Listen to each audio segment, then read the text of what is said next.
Atos capítulo 1. Eu lerei do verso 12 até o final do capítulo. Atos capítulo 1, versos 12 até o final. Peço que os irmãos atentem. Diz assim a palavra do nosso Deus. Então voltaram para Jerusalém, do monte chamado Olival, que dista daquela cidade tanto como a jornada de um sábado. Quando ali entraram, subiram para o cenáculo, onde se reuniam Pedro, João, Tiago, André, Filipe, Tomé, Bartolomeu, Mateus, Tiago, filho de Alfeu, Simão, o Zelote, e Judas, filho de Tiago. Todos estes perseveravam unânimes em oração, com as mulheres, com Maria, mãe de Jesus, e com os irmãos dele. Naqueles dias, levantou-se Pedro no meio dos irmãos. Ora, compunha-se a assembleia de umas 120 pessoas, e disse: Irmãos, convinha que se cumprisse a escritura que o Espírito Santo proferiu anteriormente por boca de Davi, acerca de Judas, que foi o guia daqueles que prenderam Jesus, porque ele era contado entre nós e teve parte neste ministério. Ora, este homem adquiriu um campo com preço da iniquidade e, precipitando-se, rompeu-se pelo meio, e todas as suas entranhas se derramaram, e isto chegou ao conhecimento de todos os habitantes de Jerusalém, de maneira que em sua própria língua esse campo era chamado Acedama, isto é, campo de sangue. Porque está escrito no livro dos Salmos: fique deserta a sua morada, e não haja quem nela habite, e tome outro o seu encargo. É necessário, pois, que dos homens que nos acompanharam todo o tempo que o Senhor Jesus andou entre nós, começando no batismo de João, até o dia em que dentre nós foi levado às alturas, um destes se torne testemunha conosco da sua ressurreição. Então propuseram dois: José, chamado Barsabás, cognominado Justo, e Matias. E orando, disseram: Tu, Senhor, que conheces o coração de todos, revela-nos qual desses dois tens escolhido para preencher a vaga neste ministério e apostolado, do qual Judas se transviou, indo para o seu próprio lugar. E os lançaram em sortes, vindo a sorte recair sobre Matias, sendo-lhe então voltado o lugar com os 11 apóstolos. Amém. Oremos, irmãos, pedindo que o Senhor nos auxilie mais uma vez. Senhor Deus, suplicamos a tua graça. Ó Deus, nós te bendizemos porque estamos no culto ao Senhor. Mas este é o momento da pregação da tua palavra, da proclamação, ó Deus, da tua vontade aos nossos corações. Ó, que aquele bendito pregador dos céus, o Senhor Jesus, o bendito profeta por excelência, ó Deus, ao pregar dos céus, ó Deus, isto seja refletido e aconteça também aqui na terra pelo bendito pregador, o Espírito Santo, através daquele que tu escolheste para proferir a mensagem da tua palavra para nós. Fala conosco, Senhor. Dá-nos coração para te ouvir. Muda a nossa vida. Ó Deus, nós rogamos em nome do teu bendito Filho, o Senhor Jesus. Amém. Amém.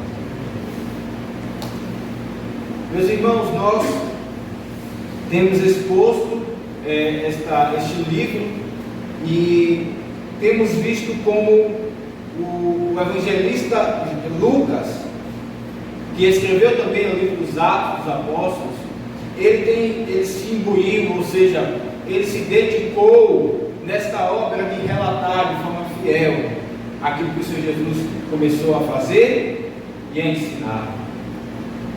E então, vimos na última ocasião o relato do evento que eles perguntaram ao Senhor Jesus acerca da restauração do reino de Israel, e vimos como o Senhor Jesus corrigiu a mentalidade escatológica deles, ou seja, aquilo que eles pensavam acerca do fim de todas as coisas, da consumação, quando Cristo viesse. Vimos que o Senhor Jesus corrigiu eles, mostrando que, na verdade, o reino do Senhor é espiritual, não é meramente local, não se instalará meramente ali no Oriente Médio, onde está Jerusalém. Ele é também para todas as nações. E então vimos como o Senhor Jesus aqui corrigiu a mentalidade dos apóstolos com relação às últimas coisas. E logo após isso, ele ascendeu aos céus. Vimos como o Senhor Jesus aqui deixou muito claro que eles deveriam aguardar a promessa da vinda do Espírito Santo, e disse o Senhor Jesus que eles iriam receber poder vindo dos céus. E aqui estamos então no verso número 12, onde percebemos a reação dos apóstolos com relação à ordem do Senhor Jesus. Ele disse que eles deveriam ficar em Jerusalém, mas os apóstolos realmente obedeceram isso? Que valor eles deram a esta palavra de Cristo? Que peso a palavra do Senhor Jesus teve para eles? Será que eles se dispersaram e gastaram a atenção com outras coisas? Ou eles foram zelosos quanto à palavra de Cristo? É isso que vemos.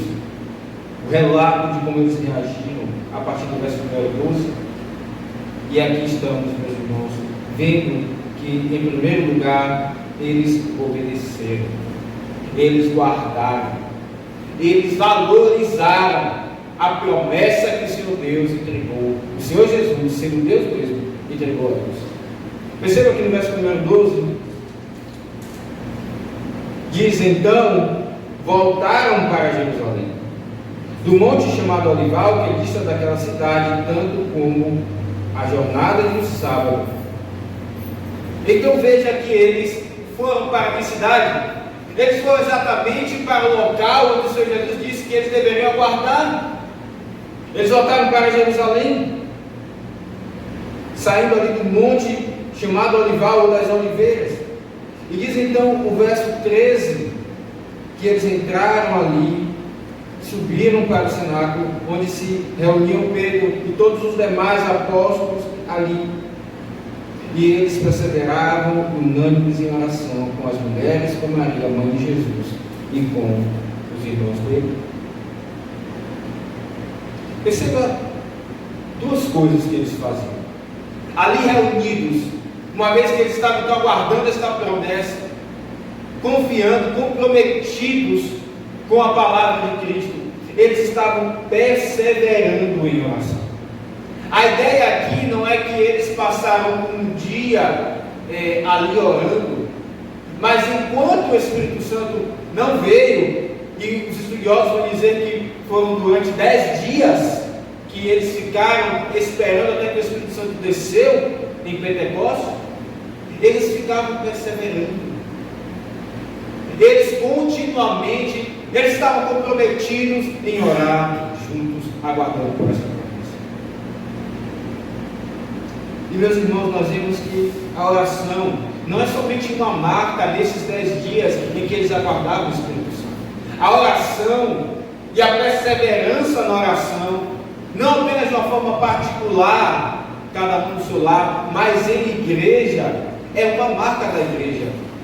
Nós vimos isso em outros lugares, em Atos dos Apóstolos, como nós ainda iremos expor, em outros livros da Bíblia. As coisas acontecem e a igreja ela continua em oração. Estamos no meio então de uma pandemia e nós deveremos então continuar perseverando em oração. Não temos mais a promessa da descida do Espírito Santo. Aquilo foi pontual. Nós temos a promessa do Senhor, que Ele nos abençoe orando juntos.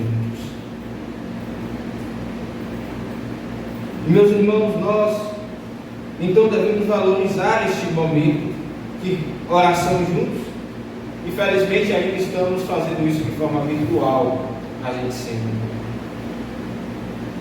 Mas é triste ver que tão poucos têm participado.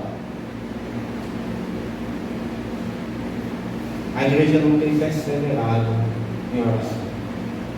É bem verdade que uma semana ou outra pode acontecer que os irmãos não possam, por algum motivo, acontece. Mas frequentemente a igreja tem perseverado. A gente sempre tem perseverado. Ela tem perseverado em não orar. Diferente da reação dos apóstolos quando eles receberam a promessa do Senhor Jesus.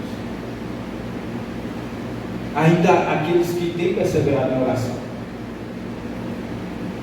devem fazer isso no coração, e não apenas porque tem aquele compromisso de uma forma tão automática. Certamente esses apóstolos aqui, irmãos, estavam com a expectativa para que o Senhor Deus respondesse a oração. E é assim que devemos orar, perseverar. Você tem perseverado também em oração, não somente com a igreja, mas em seu lar. Nós sabemos, irmãos, que eles estavam aqui sendo fortalecidos não apenas por si mesmos, não apenas pela sua própria vontade, pela sua força, eles estavam fortalecidos no Senhor Jesus. O Senhor Jesus subiu aos céus, mas estava com eles. Ele disse que estarei convosco até a consumação dos séculos. Então é o Senhor Jesus que nos faz perseverar em oração. Mas veja uma outra verdade com respeito a este momento em que eles estavam ali esperando, é que eles estavam orando em unidade, unânimes, diz o texto. Todos estes perseveravam, não só perseveravam em oração, mas perseveravam unânimes, ou seja, com uma só mentalidade. Irmão, isso diz respeito a exatamente a disposição com que nós devemos estar em oração. É interessante porque vemos aqui o relato dos apóstolos, do nome deles, e eram pessoas de diferentes lugares, pessoas diferentes, de mentalidades diferentes, assim como nós aqui, assim como a igreja, mas eles estavam num só pensamento e disposição em oração. E uma forma como nós também devemos estar em unanimidade em oração é exatamente, por exemplo, na reunião de oração, quando dividimos os pedidos.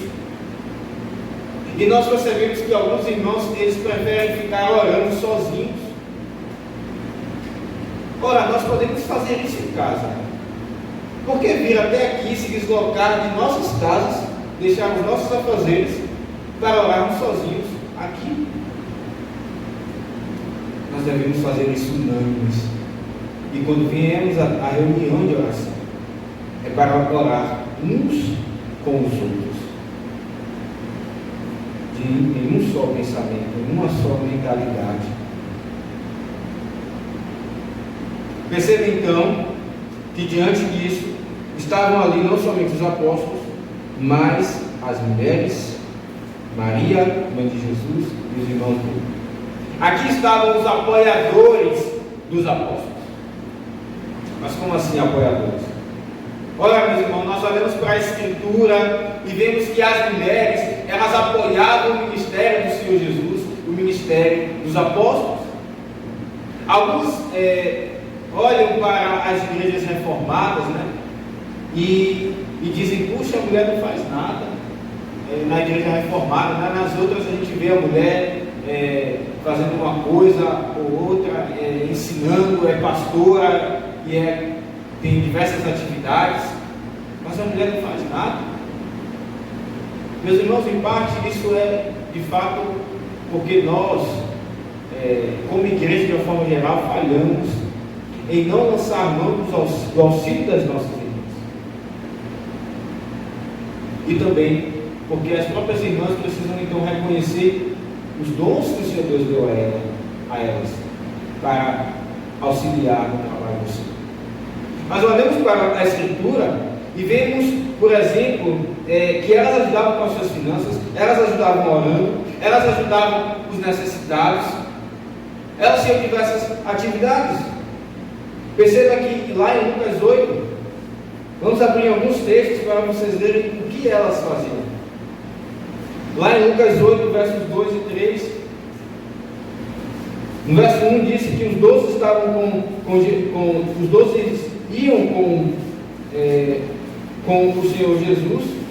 Verso 2, e também algumas mulheres que haviam sido curadas de espíritos malignos e de enfermidades.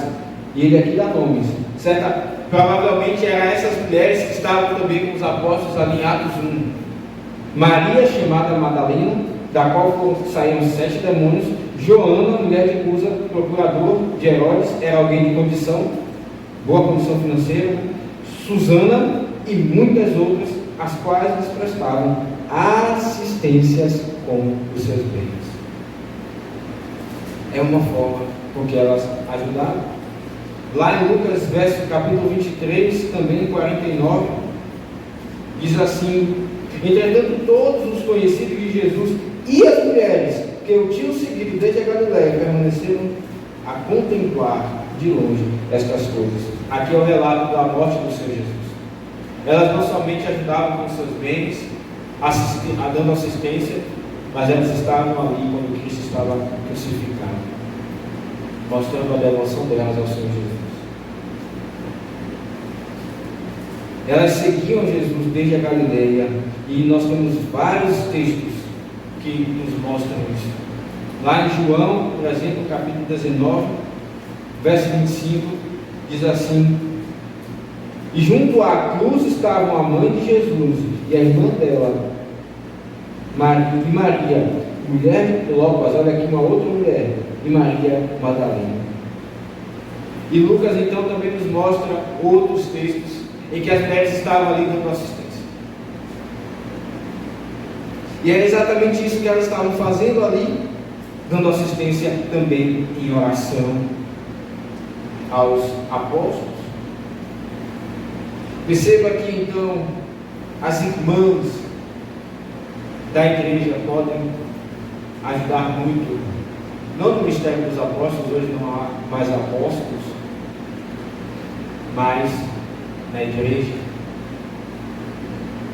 As irmãs que têm, especialmente têm experiência com certas doenças, porque criaram seus filhos, e podem ajudar, que podem ajudar limpando, por que não, a igreja quando é necessário, podem ajudar organizando uma arrecadação de roupa, ou seja lá o que é necessário para algum irmão que está necessitando.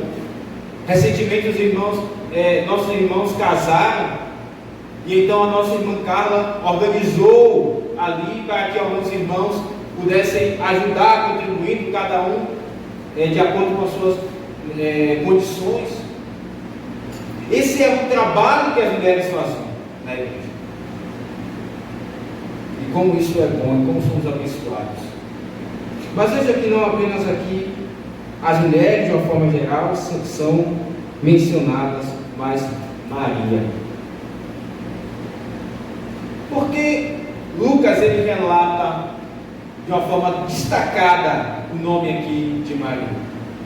Olha, irmãos, nós sabemos que lá em Lucas 1,42, quando o anjo foi até Maria, ele disse: bem-aventurada és entre as mulheres, e bendito o fruto do teu ventre. O próprio anjo mostrou que entre as mulheres, Maria era bem-aventurada e abençoada. Mas isso é óbvio. Ela estava gestando aquele que era o próprio Salvador do mundo. Quando as mães estão gestando algum filho, elas costumam sonhar, né, o que é que eles vão ser. Elas investem, né, os pais fazem isso para que eles sejam alguém que de fato tenha alguém que de fato ajude o mundo no futuro. Maria estava gestando aquele que salvaria o povo do Senhor. Será que não merece então um destaque? É exatamente isso que Lucas faz. Ela apoiou o Senhor Jesus, não somente em orações, mas ela apoiou o Senhor Jesus concebendo, passando por todas as dificuldades da gestação, que nós sabemos muito bem que são muitas.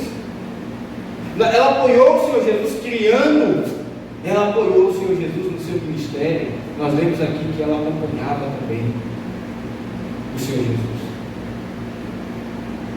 E ela também era uma mulher de oração. Em Lucas 1, 46 a 55, nós vemos ali a oração que ela fazia, chamada o Cântico de Maria, que é uma oração.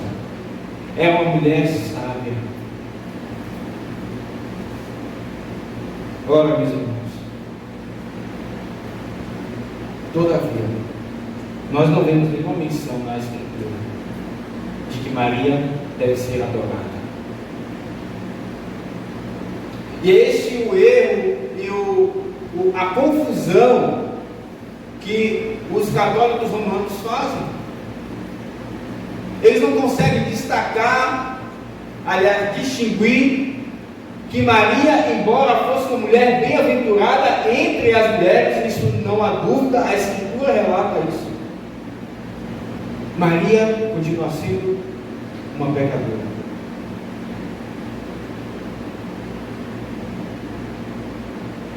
Maria, em nenhum momento, Paulo, ele diz que apenas através de Cristo Jesus, não há nenhum outro nome no céu, na terra e embaixo da terra pelo qual nós devemos ser salvos. Então, meus irmãos, não há por que adorarmos Maria. Ela não é Deus, mas era uma mulher de fato piedosa e muito importante. Eu imagino que se Maria hoje estivesse viva, vendo toda a adoração que é dirigida a ela mesma iria dizer: Pai, eu não sou Deus. Mas perceba, Lucas, ele relata também que os irmãos de Jesus estavam ali.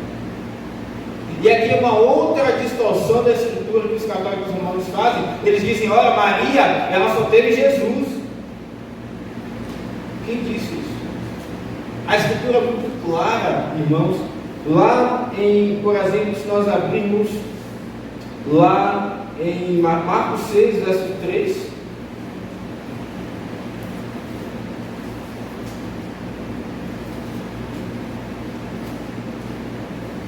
Marcos 6, 3.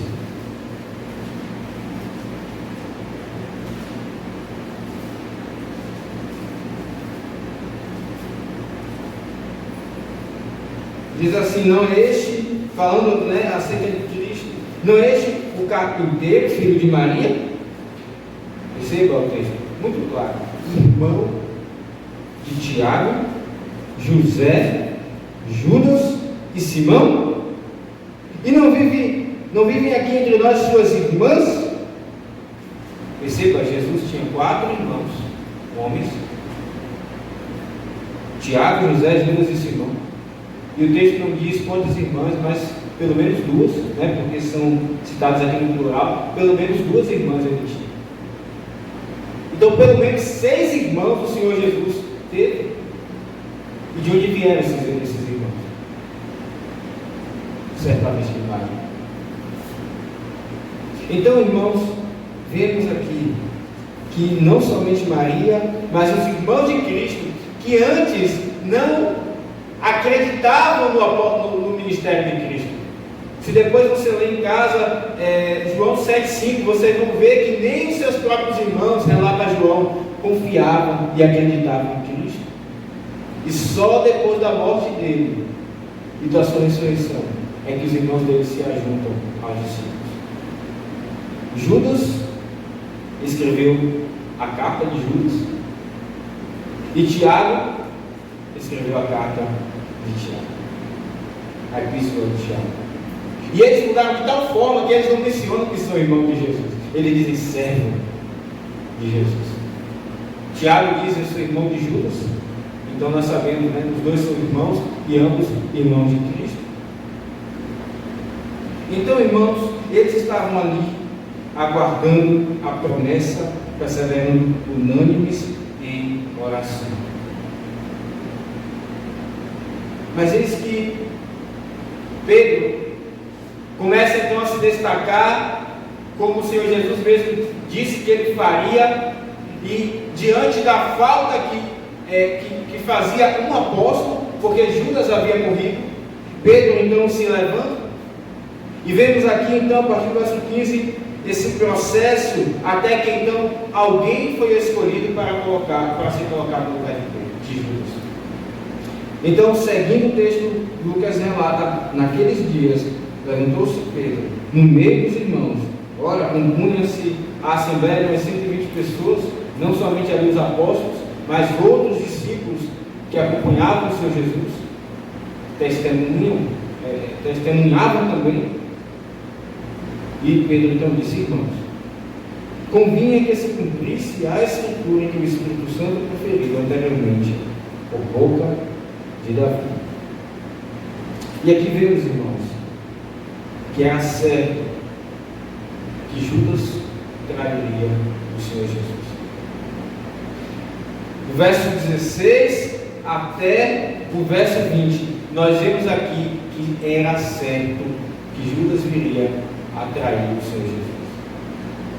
E temos aqui pelo menos 3 motivos pelos quais isso deveria acontecer. O primeiro deles é porque é pela divindade do autor da Escritura. Pela divindade e fidelidade, como cantamos aqui no início: Tu és fiel, Senhor, ó Pai Celeste. Teus filhos sabem que não falharás. E de fato, o Senhor Deus, não somente o Pai, mas o Filho e o Espírito são fiéis naquilo que eles proferem, especialmente o Espírito Santo. E foi de fato proferido, como ainda iremos ver, que de fato Judas viria a trair Cristo Jesus. No Antigo Testamento isso foi proferido. Mas primeiro percebamos a divindade e a fidelidade do Senhor. Uma vez que Ele fala, isso irá acontecer. Perceba que diz Pedro que a Escritura deveria se cumprir porque o Espírito Santo ele proferiu anteriormente por boca de Davi. E vemos aqui que o Espírito Santo exatamente não usou apenas Davi, mas os outros profetas para proferir. Ele é o Espírito de profecia. E a palavra de fato se cumpria. Nós vemos alguns profetas inclusive até dizerem, né? Se não me engano, Eliseu disse: se isto não se cumprir, eu não sou então profeta do Senhor. E de fato era certo que se cumpriu. Vemos o próprio Pedro na sua segunda carta, irmãos, mencionando acerca da fidelidade da palavra do Espírito. Na segunda carta de Pedro, lá no capítulo 1, nos versos 20 e 21, diz assim: sabendo primeiramente isto, que nenhuma profecia da Escritura provém de particular elucidação, porque nunca, jamais, qualquer profecia foi dada por vontade humana. Entretanto, homens falaram da parte de Deus, movidos pelo Espírito Santo. E nós sabemos a participação do Espírito Santo no livro dos Atos dos Apóstolos.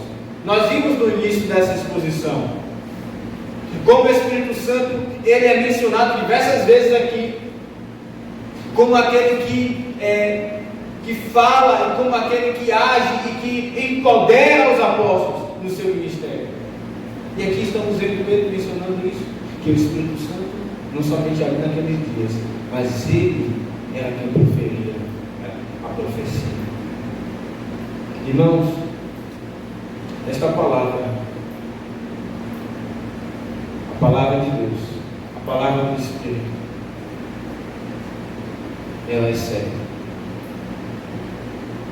E aqui é interessante como Lucas registra a palavra que o Espírito Santo deu a ele, e o que Lucas registra é o que o Espírito Santo deu a Davi. ambas as coisas são a palavra de Deus. De que forma nós podemos aplicar este texto à nossa vida? Qual a seriedade com que temos lidado com esta palavra? Irmãos, temos vivido dias em que muitos têm morrido aos nossos lados, como já foi mencionado aqui algumas vezes no culto hoje. Muitos que vivem aos nossos lados têm morrido. O Senhor Deus tem preservado a nossa vida, mas há muitos que têm morrido. O autor Richard Baxter já disse que hoje pode ser o último dia de cada um de nós. E como é que você então tem vivido a Escritura? Você tem enxergado ela como aquilo que é certo de fato acontecer?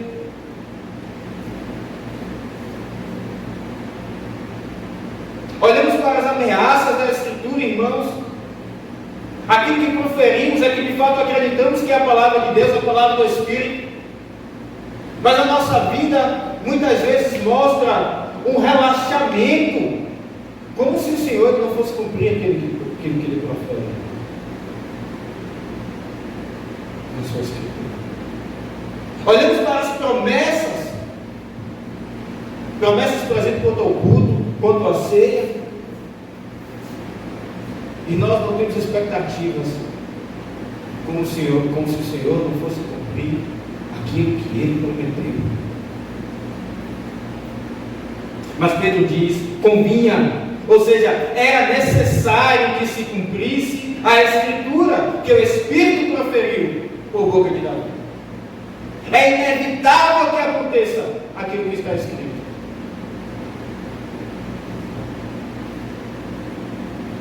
Apliquemos isso ao nosso coração. Não somente aquilo que Davi escreveu, não somente aquilo que Lucas aqui relatou, mas se você ouve a pregação da palavra e ela é fiel, é a própria palavra de Deus. Como nós temos ouvido, como você aí agora está ouvindo esta palavra.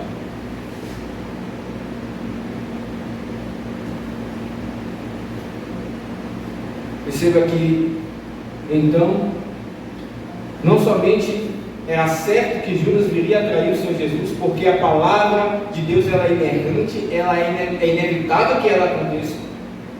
A palavra do Espírito Santo, mas também porque havia uma profecia em particular com relação a Judas.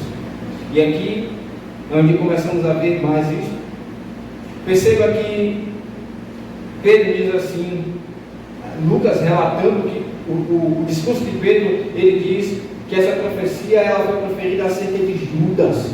Então havia de fato uma profecia particular com relação a Judas. E é o Espírito Santo agora também que nos está relatando isso.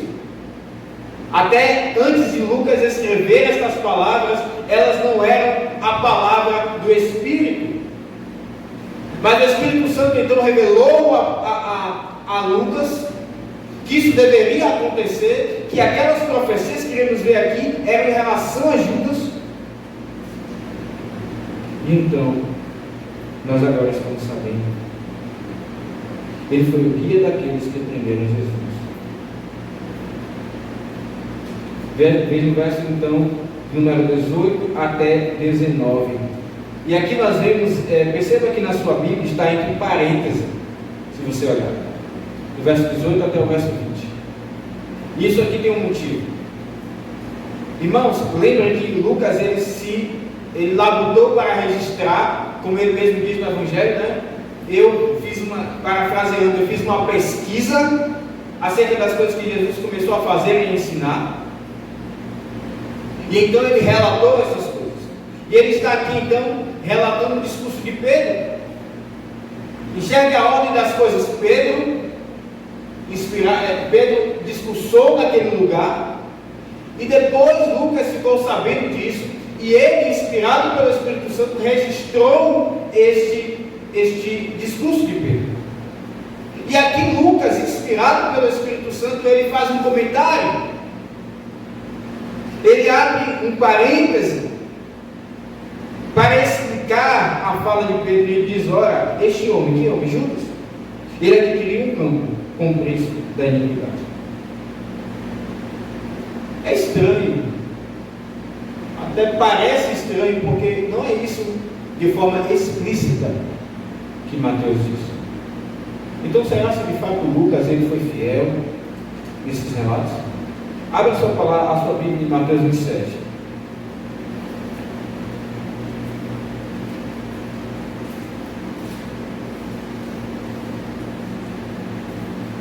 Mateus 27, verso 3, diz assim: então Judas, que o traiu, vendo que Jesus fora condenado, tocado de remorso, devolveu as 30 moedas de prata aos principais sacerdotes e aos anciãos, dizendo: pequei, traindo sangue inocente. Eles, porém, responderam: que nos importa? Isso é contigo. Então Judas, atirando para o santuário as moedas de prata, retirou-se e foi enforcar-se. Agora veja o que aconteceu com esse dinheiro. E os principais sacerdotes, tomando as moedas, disseram: não é lícito deitá-las no cofre das ofertas, porque é preço de sangue. E tendo deliberado, compraram com elas o campo do oleiro para cemitério de forasteiros. Então veja, quem comprou o campo? Mateus diz que quem comprou o campo? Os sacerdotes. Mas Lucas diz que quem comprou o campo foi Judas. Veja no verso número 18, ele diz: olha, este homem adquiriu o campo com o preço da iniquidade. Quem está falando a verdade? Mateus ou Lucas? Os dois, irmãos. Porque ambos estão contando uma história de uma perspectiva diferente.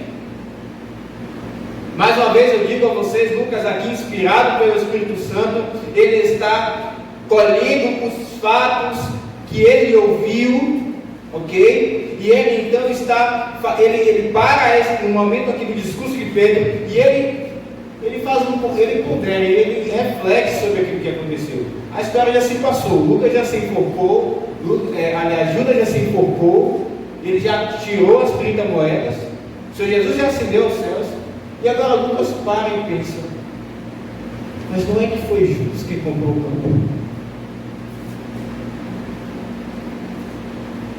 E de fato, é verdade, porque tudo aquilo que era comprado pelos sacerdotes era com dinheiro que era depositado onde se adorava ao Senhor.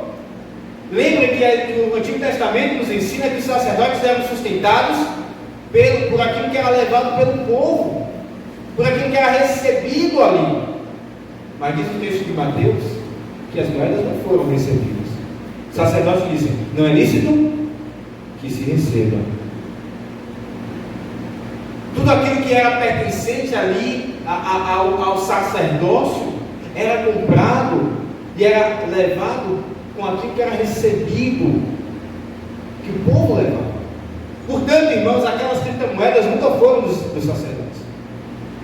Os sacerdotes, como que procuradores de Judas, eles compraram aquele campo, porque as moedas não pertenciam aos sacerdotes.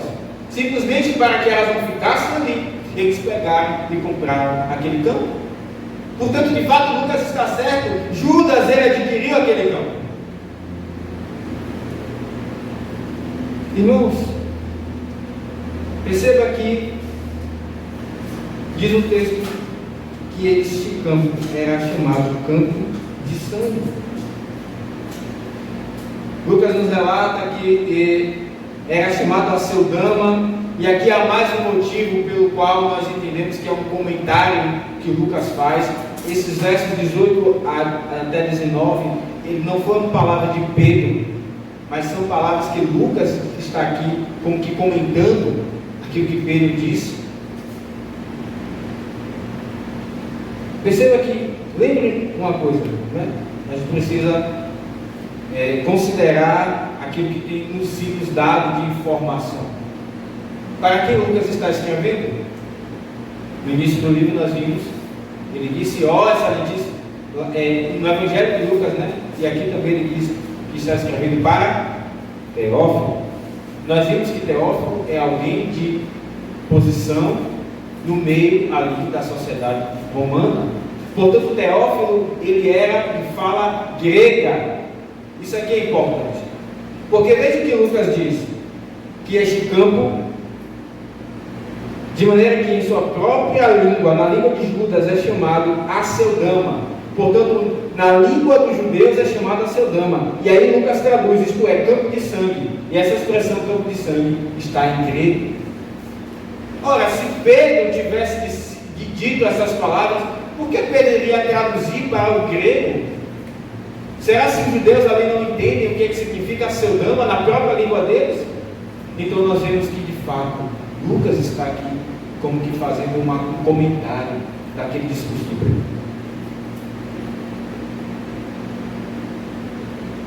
Então ele abre essa explicação. Irmãos, isso aqui é maravilhoso, porque algumas pessoas dizem, né?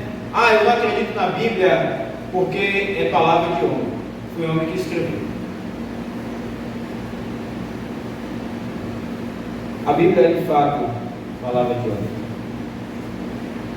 Homens inspirados e utilizados pelo Espírito Santo para escrever.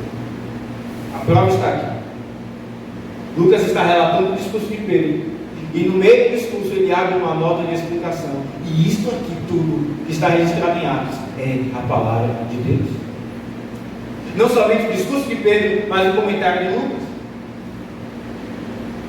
E as duas coisas então são verdade.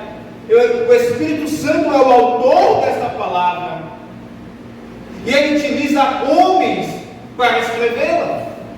Ora, irmãos, não pensem que os autores bíblicos eram como que aqueles que são espíritas, que psicografavam e eles não sabiam nem o que estavam escrevendo. Os homens autores bíblicos, eles entendiam o que eles estavam escrevendo. Então aqui vemos que o Espírito Santo faz com que Lucas raciocine e pare para refletir e diga: olha, quem comprou o campo na verdade foi Judas, porque o dinheiro era de Judas. Isso é maravilhoso, porque vemos que o Espírito Santo agiu na vida de Lucas. Lucas sabia que esta era a palavra de Deus, mas ele fez inspirado pelo Espírito. Não foi Lucas que decidiu que isso aqui deveria ser escrito, foi o Espírito Santo. Mas Lucas então raciocinou, entendendo e sendo guiado pelo Espírito. Perceba então que profecias eram essas? Duas profecias. Então, continuando o discurso de Pedro, diz assim no verso 20: porque isso é escrito no livro dos Salmos: fique deserta a sua morada, e não haja quem nela habite. Tome outro o seu encargo. São dois textos que aqui Pedro cita no seu discurso. E é por isso, irmãos, que era certo que Judas realmente viesse a ter a missão de Jesus, porque foi proferida uma profecia particular. Veja no Salmo de número 69.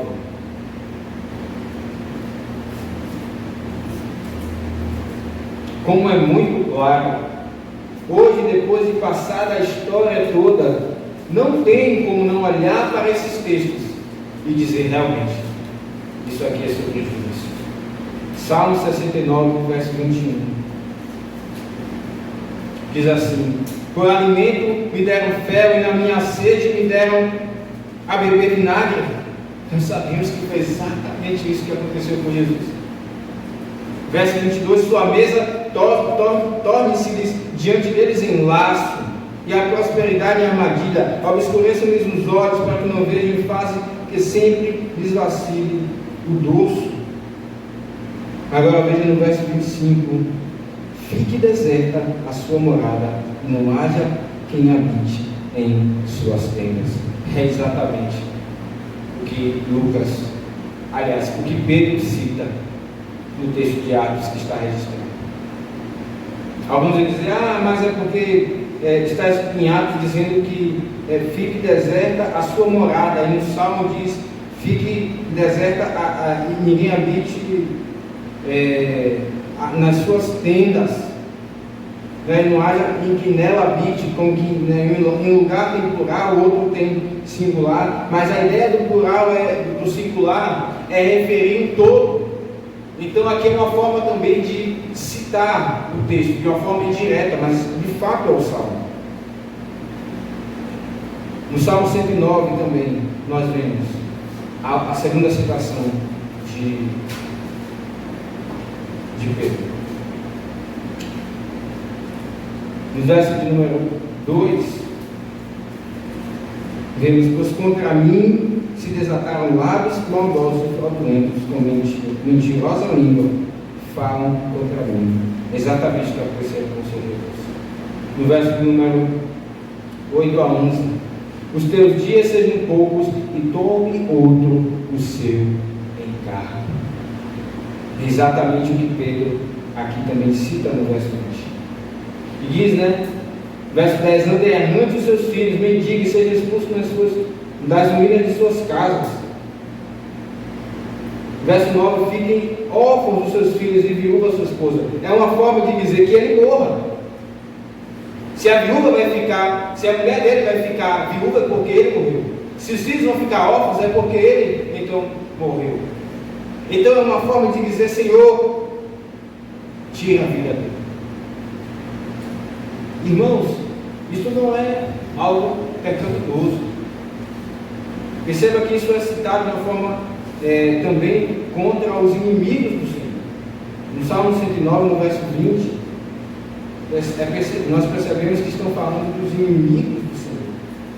Tal seja da parte do Senhor o galardão dos meus contrários, e dos que falam mal contra a minha alma. Então esta é uma profecia contra os inimigos do Senhor, e especificamente contra Judas. E é isso que o Espírito deixa evidente nesse registro da citação dos dois salmos. Por isso também é certo que o Senhor Jesus ele fosse traído por Judas. E aqui vem, os irmãos, a doutrina da soberania de Deus, do decreto de Deus. E aqui está então o terceiro motivo pelo qual era certo que Judas viesse a trair o Senhor Jesus. Não somente porque a palavra de Deus é inerrante, é certa que aconteça, não somente porque havia uma profecia específica com respeito a Judas, mas também Judas viria a trair, porque ele se aproveitou da proximidade com o Senhor Jesus. Não é isso que diz Pedro aqui, no discurso de Pedro, ele diz assim, verso 17: porque é contado entre nós e teve parte neste ministério. Nenhuma outra pessoa poderia fazer o que Judas fez. Era trabalho tinha que ser alguém próximo para dizer o momento em que Jesus estaria, o lugar. Diz o texto lá no Novo Testamento que Judas disse que ele costumava ir àquele lugar.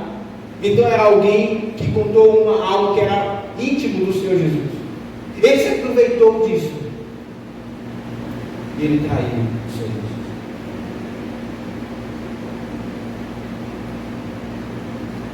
Ele era um oportunista, irmãos.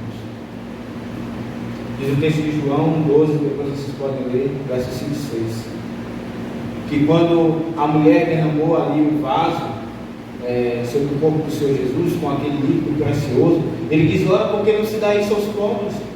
Mas João relata, ele não diz isso porque ele está preocupado com os pobres, mas é porque ele era avarento. Em outras palavras, Judas, então, ele tinha que fazer o que ele fez, por causa do seu próprio pecado, porque ele de fato quis fazê-lo.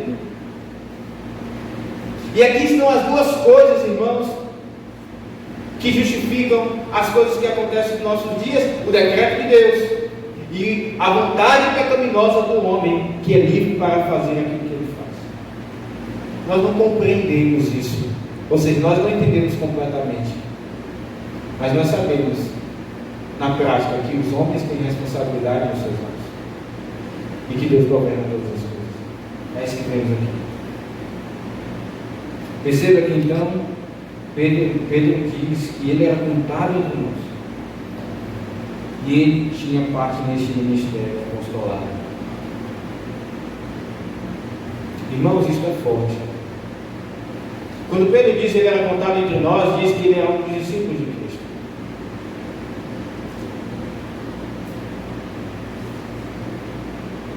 Era contado. Parafraseando, né? Existia ali a lista dos membros e discípulos de Cristo, e Lucas e Judas estavam ali no meio. Semelhantemente, uma pessoa pode ter o seu nome no rol de membros da igreja e ela pode vir a trair o Senhor Jesus, apostatando da fé, como Judas fez. Isso é importante, porque existem pessoas que pensam que existe algo, digamos assim, de tão especial em ter o nome no rol de membros, que ela pode não viver a vida da igreja, ela pode comparecer à igreja quando ela quer, afinal de contas o nome dela está lá, ela é membro daquela igreja. Meus irmãos, isso não tem valor algum se a vida na igreja não for vivida. Judas tinha nome entre os discípulos de Cristo. Em vez do discípulo de Judas, ele entregou o próprio Senhor. Alguém pode ser membro da igreja e apostatar da fé, mostrando que nunca foi crente. Mas ainda mais, Pedro diz que não somente ele era contado entre nós, mas teve parte no ministério. Ou seja, alguém pode ser um ministro, um presbítero. E isso não lhe garante que ele continuará sendo crente, ou continuará na igreja. A nossa segurança está tão somente no Senhor Jesus. É nele que devemos temer, e não no nome de crente, ou de um oficial da igreja. Perceba então, irmãos, que além disso, nós vemos também aqui a misericórdia do Senhor. Perceba, não somente Judas traiu o Senhor Jesus, Pedro também traiu. Pedro traiu o Senhor Jesus. Pedro negou 3 vezes. E é Pedro quem está falando agora. Alguém poderia dizer, Pedro é hipócrita. Como é que ele pode falar de Judas? O Senhor Deus, ele não foi fiel aqui no registro, porque não foi falado do que Pedro fez. O Senhor Deus é gracioso, ele não é infiel. Pedro se arrependeu. Diz o texto que ele chorou amargamente. E aqui está, meus irmãos, a graça do Senhor, seja lá qual for o nosso pecado, quando de fato nos arrependemos. Diz João que quando confessamos os nossos pecados, ele é fiel e justo para nos perdoar e nos purificar de toda iniquidade. Por isso o pecado de Pedro não está aqui mencionado. Mas então seguimos nesse texto e caminhando para o fim. Vemos aqui o processo de escolha do substituto de Pedro. Aliás, de Judas. Então Pedro diz, é necessário, pois, que dos homens que nos acompanharam todo o tempo, que o Senhor Jesus andou entre nós, começando no batismo de João, e aí ele relaciona aqui o ministério do Senhor Jesus, se torna testemunha conosco da sua ressurreição. Por que é necessário? Por que convinha que isso acontecesse? Porque estava escrito. Ele cita aqui, tome outro o seu encargo, é uma profecia. Então, Pedro diz aqui o requisito, que era que eles acompanhassem o ministério de Cristo, desde que ele foi batizado até a ascensão. Isso, se vocês lerem depois em casa, no texto de Lucas 4,15, ali é mencionado que Jesus passa a ensinar, que foi depois que ele foi batizado, seguir para o deserto, ser tentado, e depois diz o texto que ele passou a ensinar. Então, era necessário que alguém que fosse testemunha do ministério de Cristo assumisse o lugar de Judas. Quem eram então esses candidatos? Verso 23 nos diz: então propuseram dois, José, chamado Barsabás, cognominado Justo, e Matias. Ora, irmãos, qual deles escolher? Alguém que tinha um apelido chamado Justo, ou seja, era uma pessoa de fato reta, íntegra. E Matias, que é uma abreviação de Matatias, que significa então presente de Jeová. Qual deles escolheu? Eles então oram ao Senhor. É maravilhoso, essa oração é interessante. Veja como Pedro, levando todos ali em oração ao Senhor, diz: tu, Senhor, que conheces o coração de todos, revela-nos qual destes dois tens escolhido. É interessante, perceba que Pedro diz: Senhor, o Senhor já escolheu. Nós aqui estamos nesse processo para escolher, mas o Senhor já determinou quem seria. Então nos revela. E é assim, irmãos, que nós devemos fazer quando um presbítero vai ser eleito, como um diácono vai ser eleito, é entender que o Senhor ele já determinou. E nós vamos aqui então seguir a vontade dele, pedindo o seu direcionamento e oração. Mas a quem é que Pedro se refere? Quando ele diz Senhor, ele está falando com o Pai ou com o Senhor Jesus? O contexto nos diz. Perceba que no verso de número 21, Pedro menciona Senhor, falando do Senhor Jesus.